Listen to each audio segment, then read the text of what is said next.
What's up, guys? Jay, MorninAfterKill, and I'm back with some more Borderlands lore information. And as always, that good old speculation. And last month, before I got sidetracked with, let's just say, more important vidges for me to make, we were discussing Borderlands lore, specifically pertaining to the sirens of the Borderlands universe. And one of the most commonly asked questions that I would see in the comments of those vidges are, if when a siren dies, and they can either choose a recipient of their power, or it randomly goes out into the universe to find itself a suitable host to attach to, what was Commandant Steele's powers in Borderlands 1, and who received her powers after she died? And the most commonly found answer to this question is that Commandant Steele was the original character model for Lilith, and she wasn't ever intended to be a siren canonically. And sure, that's the actual explanation for how Steele came about as a character. But that still doesn't explain why she's able to manipulate the Vault Key just like Lilith. And canonically, we only see sirens being able to manipulate the Vault Keys telekinetically. So, Steele has to be a siren. So, what were her powers? Personally, I believe that Commandant Steele was the original owner of Amara's phase trance powers. Now, while we never see her using her siren powers in a fight, that's because the only time we actually fight her, she has no siren powers to use. Because she's dead, and Claptrap has reanimated her body.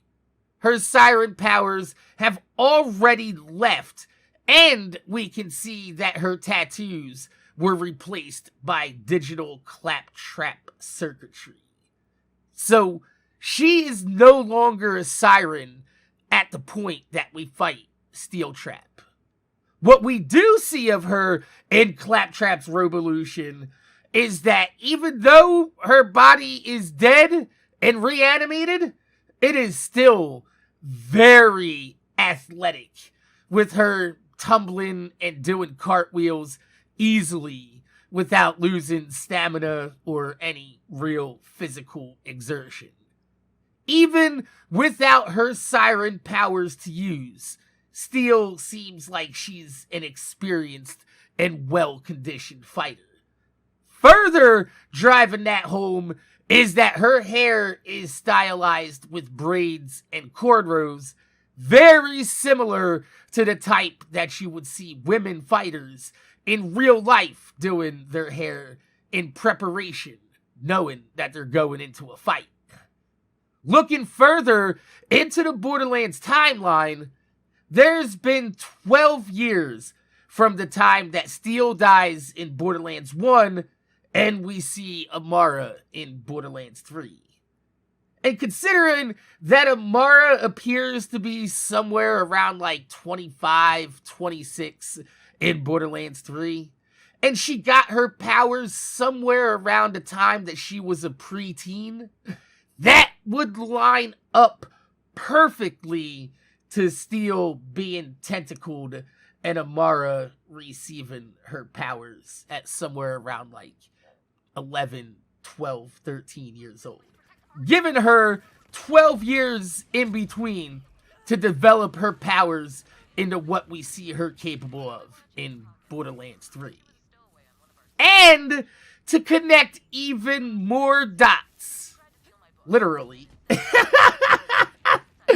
Amara and Steele both sport the same 3 dots on their face. Possibly even referencing the phase trance powers having 3 different action skill abilities, like we see with Amara.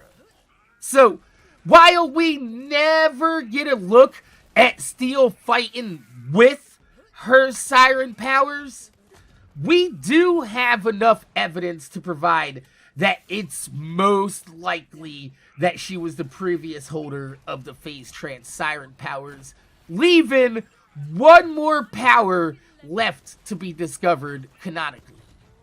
And tomorrow, we'll talk about exactly what that power is and who possibly holds it. So, my name is Jay. MorninAfterKill. I want to thank you guys for watching. Make sure you guys rate, comment, subscribe, and really thumbs up on the video. I'd highly appreciate it because it gives me motivation to make more videos for y'all motherfuckers that watch my motherfucking videos. But tell me in the comment section down below, does this make sense for you?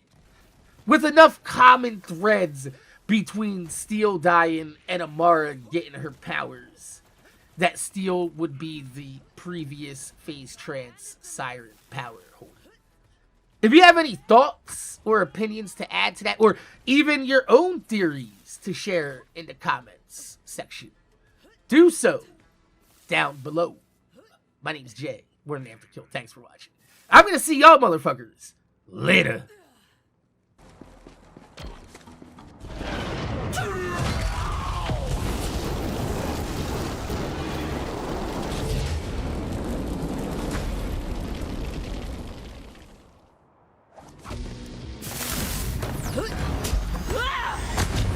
Here comes Drown!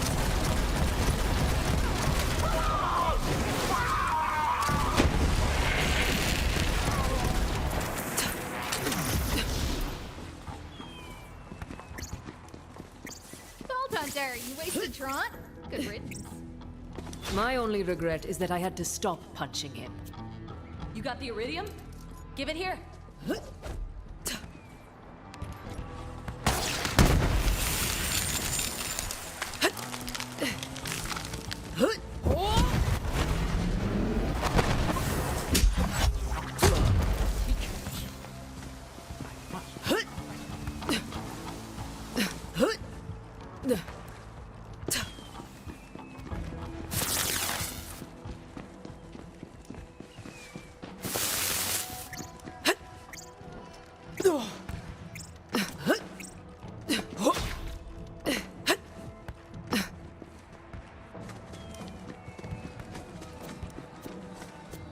Admit I'm intrigued by the violent ways of our saviors.